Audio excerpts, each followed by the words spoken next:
from Mumbai. First of all, before I start, I would like to all of you to introduce to the CEO of our Sigma company, Mr. Yamaki, and he's come over here, and he's his first visit to India. So please make him a warm welcome over here. Thank you, sir. So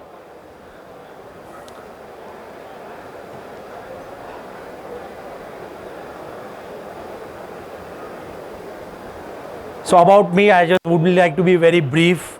I work over here. I am a cinematographer, and I've been doing small ad films and commercial films and all of that. I'm thanks to Sigma India family to giving me this podium to speak. And Sigma, everybody knows about it, and I think since its inception in 1961, Sigma has launched many revolutionary products, and they keep on getting some really technologically breakthrough products over here in India and in the world, basically. So I would like to introduce few things over here for the Sigma, which is basically they are in late 2019 they launched this camera called FP, which is it's one of the smallest pocket camera. So they had a concept of having a camera which is pocketable, the camera which is versatile and it has its scalability, and having a like seeing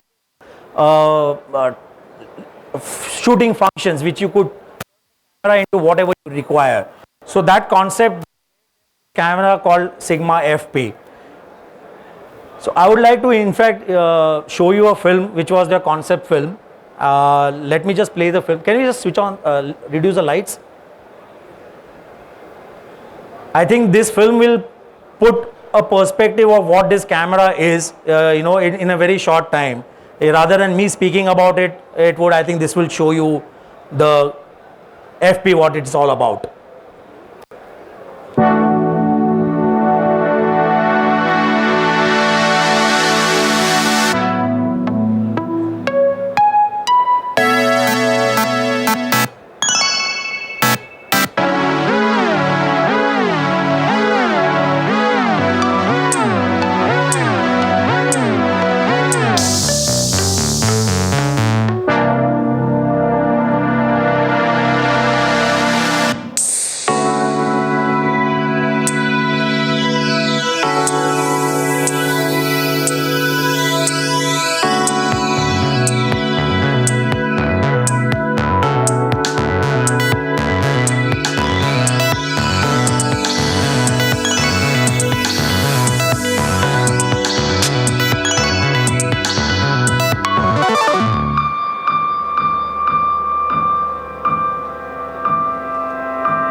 So I hope you guys can see yourself using that camera in many of the avatars which it can go into.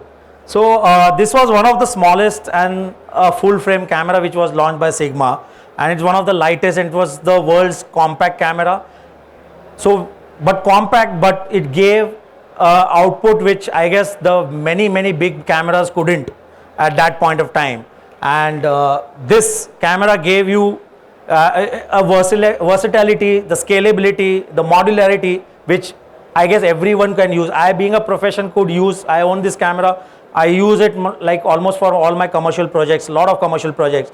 And I see an amateur as a student can also use this camera. So that's what it makes it very modular and very versatile. You know, lay their hands onto this and convert this camera into what they want to use it for. They can tell their stories, they can tell their, you know, whatever the vision they have, they can tell through this camera.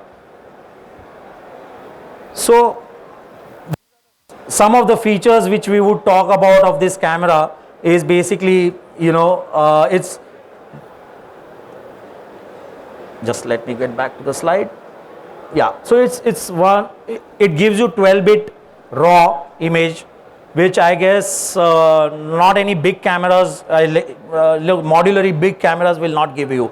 So that helps me. I'm talking from my perspective what I use this camera as. So this gives me a scale which I guess it's very difficult for me to on many of the projects get a bigger cameras. Budget constraints are there.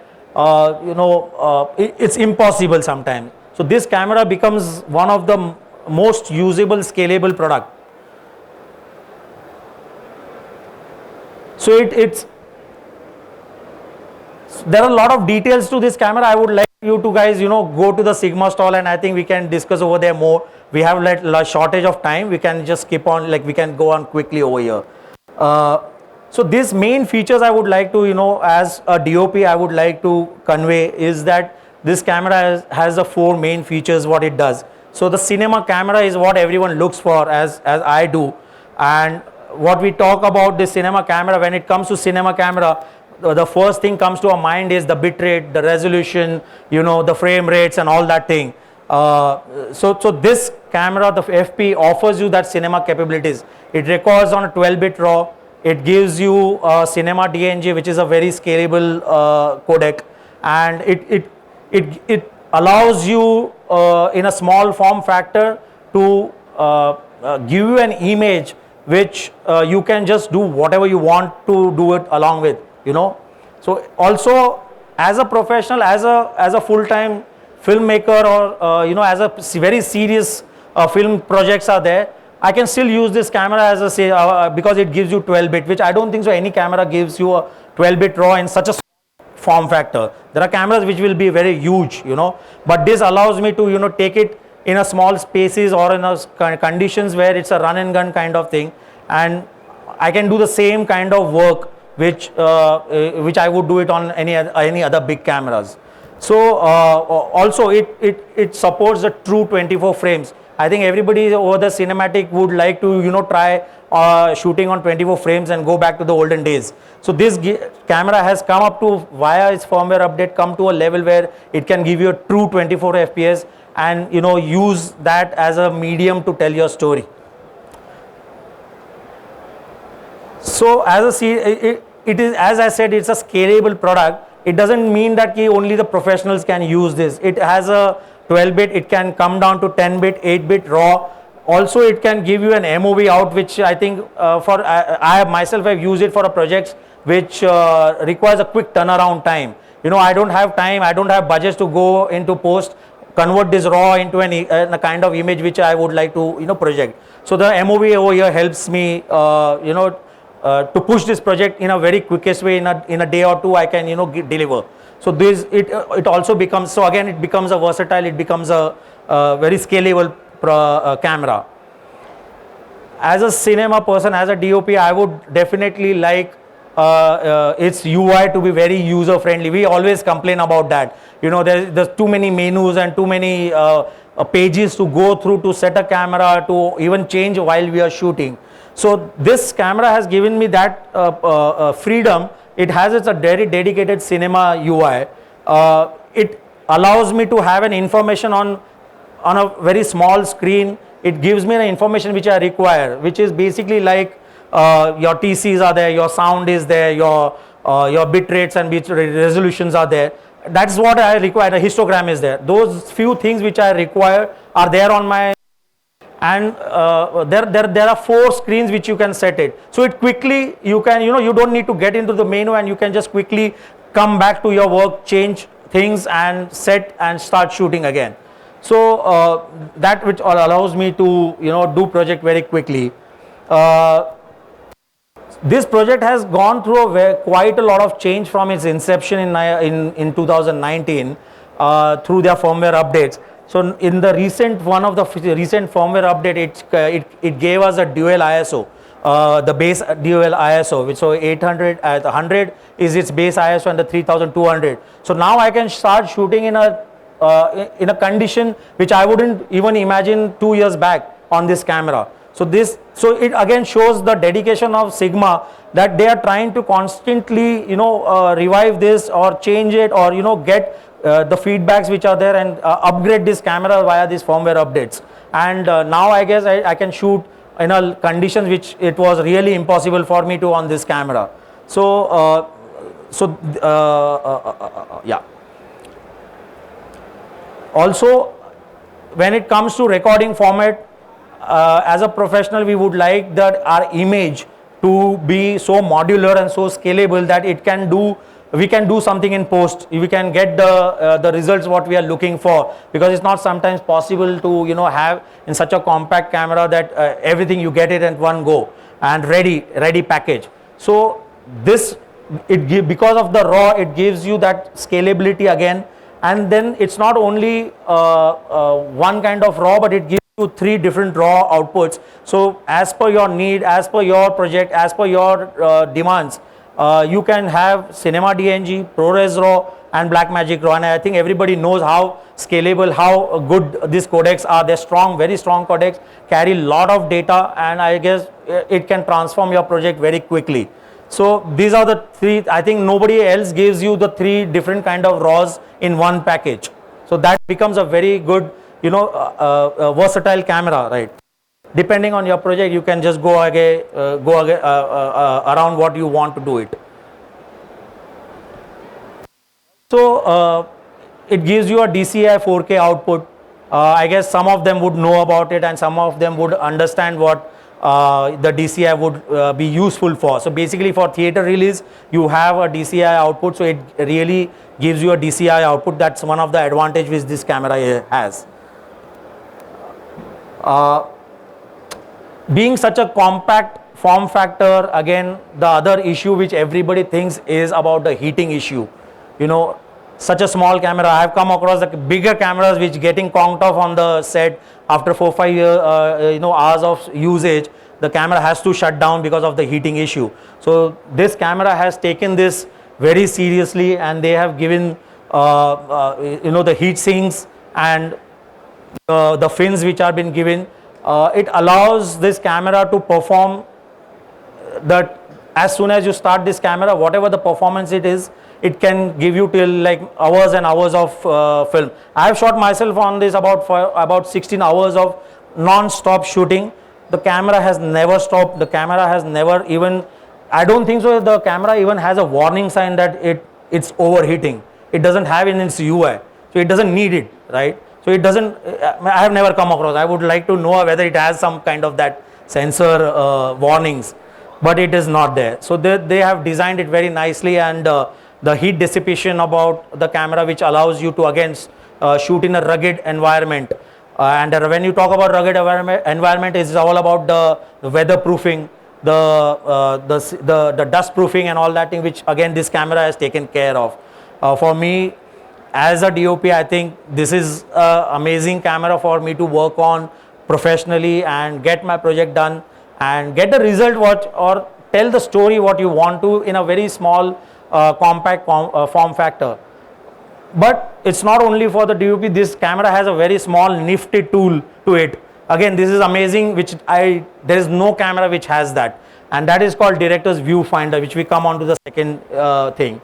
The Director's Viewfinder. So as everyone knows, we go for blocking, we go for recce, we go for we cannot have a camera set on the time of recce. It's not possible. So this camera that tool, the Director's Viewfinder tool, is such a tool where you can transform this camera into the camera which is your A camera, which could be an Arriflex, it could be Red, it could be Sony, and this camera allows you to adapt those lenses and give you the guide frames, give you the imagery which you would get it from that camera, and on the time of the recce you can have your guide frames, you can set your lenses, and you can block, and you can even superimpose this image. You can make a printout of it, you can send it to all your departments, a set designer, all kind of departments, whoever refer to the image basically. So a storyboard designer would also have an image like this, and he would understand what aspect ratio you are talking about, what is your framing, what is your lensing, how much image you are seeing on a set, or what kind of image you are looking at basically, which helps you to convey this director's vision to all the departments. So during the time of the shoot, it becomes very easy for everyone to understand, okay, the director is looking at like this, the cameraman is looking at this image in such a way. So this helps you a lot in this whole thing. And there are a lot of compatible cameras within the menu. There you can set whatever cameras you want, and they keep on updating this guy. And the recent one was the Komodo 6K. So you could just select the Komodo 6K, even if you don't have the camera, just put up the lens, you select your Komodo 6K, and you have your guide frames, you know the exact lensing, you put up a 35mm, you will get a 35mm, what will look, say about 95% about it, okay. So it helps a lot. Also, it doesn't stop over there. This camera is really amazing. It allows you to decide. It doesn't just say that this is what it is and you do it.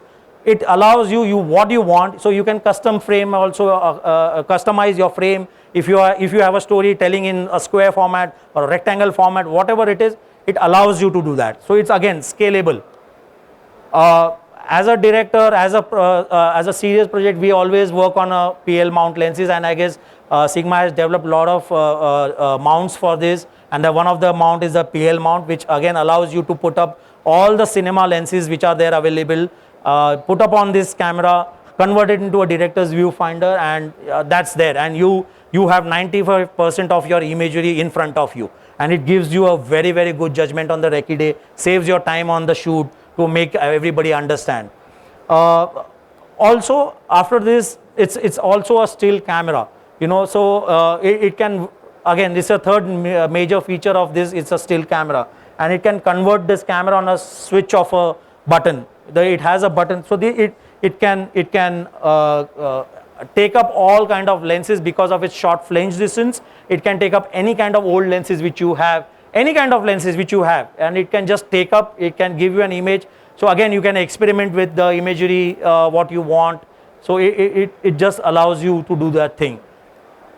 So there are a lot of mounts which it has been made for. The camera itself is a L mount, and the L mount has been a very modular mount because of its short flange distance. As I said, it can convert, it can adapt a lot of lenses. So there are a lot of adapters which you can use it, and you can use your lenses on it. Yeah. So as I said, scalable, portable, and versatile. This camera can be anything what you want.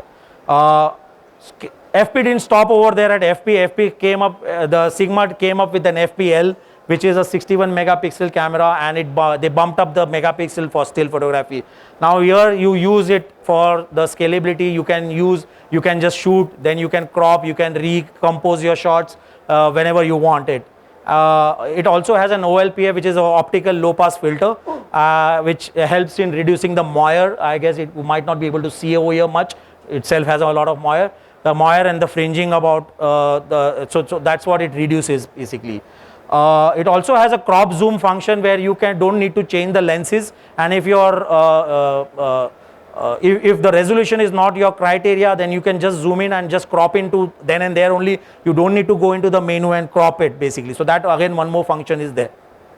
Lot of aspect ratios, whatever you want. Again, in the still mode also, select whatever you want. Color modes are there. These color modes help you to tell your story. Lot of color modes, lot of different modes which are there, profiles which are there. You select that profile, you tell your story, you tell your the images which you want. You can just create those images and they're in the camera itself, and you don't need to go out. So then those kind of things. All these are so much confusing. All your settings, you day in and out you shoot, and you have some settings kind of thing, and then you want to recreate that. It helps in saving that settings and then recreate, call back those settings whenever you want, and you can recreate those environment which you wanted to shoot in. So it has a scan code. You can it generates its own scan code, and it makes a imagery of that, and then you can use the same camera to scan it again, or you can save it in the camera itself, call back on the playback, and all the settings will be reflected back. So you can even use it for multiple purpose. It is also a web camera. It was again a recent addition by a firmware update. It can be used as by vloggers and any kind of webcam. These days online, everything is getting online, and I think you can create a good image. Instead of having a small webcam, you can have a nice image in front of everyone. This camera is very, as a DOP, the camera doesn't, it's incomplete without the lenses. Let's talk about the lenses over here. So Sigma has a very good range of Cine lenses, and they have amazing setup of the full frame Cine Prime lenses. But this is the full range. It's like it has a zoom line, it has a high speed zoom line, and it has a full frame high speed zoom line. But right now we would like to talk about the line which has been just introduced, and this is the first time I think everybody would be seeing it, is the full frame classic prime lenses. These are the vintage look lenses.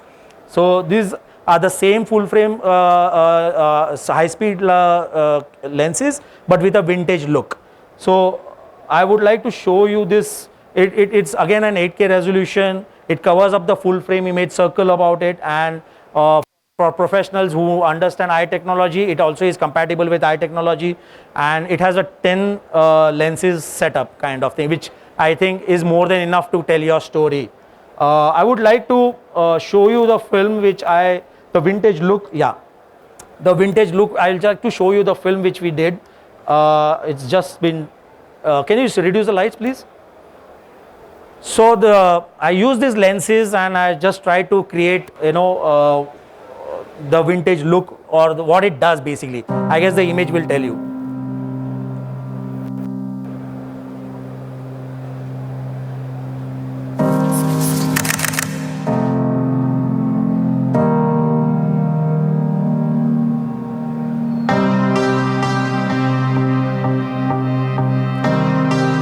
Just look out for how it reacts basically.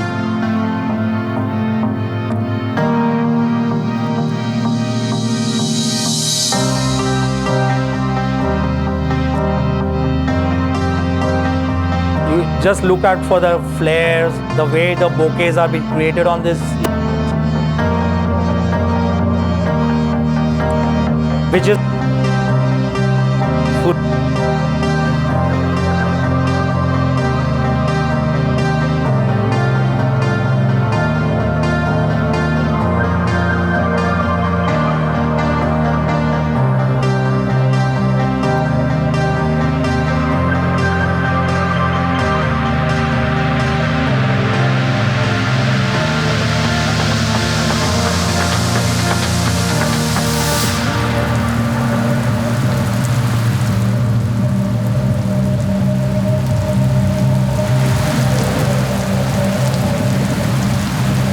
See the bokehs, how round they are, very nice and round.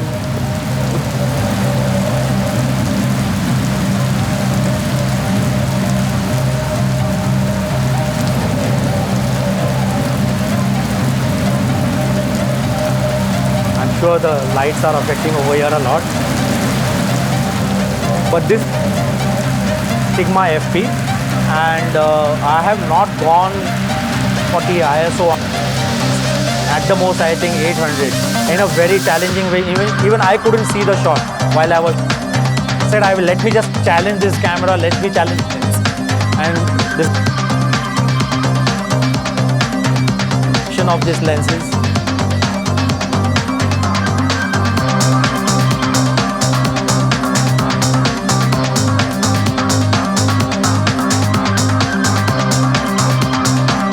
You can see at many points the lights are not there in the frame. Everyone knows when the light comes into the shot, it starts flaring up. But it's not the condition over here. Even the light is not there in the frame. It's at an angle. If it comes in towards the camera, it just picks up the light and it throws up on the sensor, and it just makes a different image.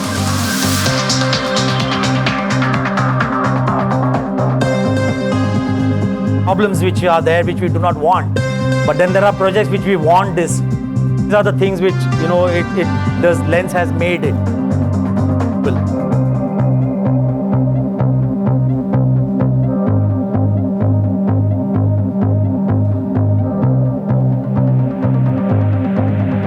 yeah, it's done.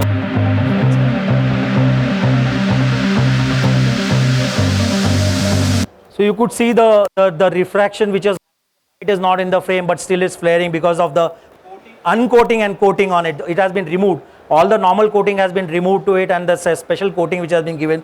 The refraction happens inside, and that's where it creates the flares, and it gives you the vintage lens. Lens constructions are there. Every lens is differently designed. You know, rugged use, barrel, steel barrel, eye technology, hot shoe. Okay, now has just launched another lens, which I guess as a DOP I have always asked for a lens which is 65 mm. So there was a 40 mm which I have always asked for, and that was always 65 is the new launch, and it's just been released. It's not yet in the market. I couldn't use it. I guess I'll get hands on very quickly on that. And this is a very amazing lens, you know. So now the Sigma has two lines. One is full, one is full classic line. From 10 it has become 11 lenses now. So if anybody has any question, please visit the stall E5, and I can talk over there more. I guess 20 minutes is very less for this kind of session, you know. So I guess, yeah, that's it. Thank you. Thank you so much. Thank you. We have the other speaker lined up already. Yeah, I know. So I apologize for cutting into the presentation. So I would like to now invite Mr. N.M. Mehra to make his next presentation. Yeah, we have a laptop. And we would request Mr. Nishant to just accept a small token of appreciation from our side.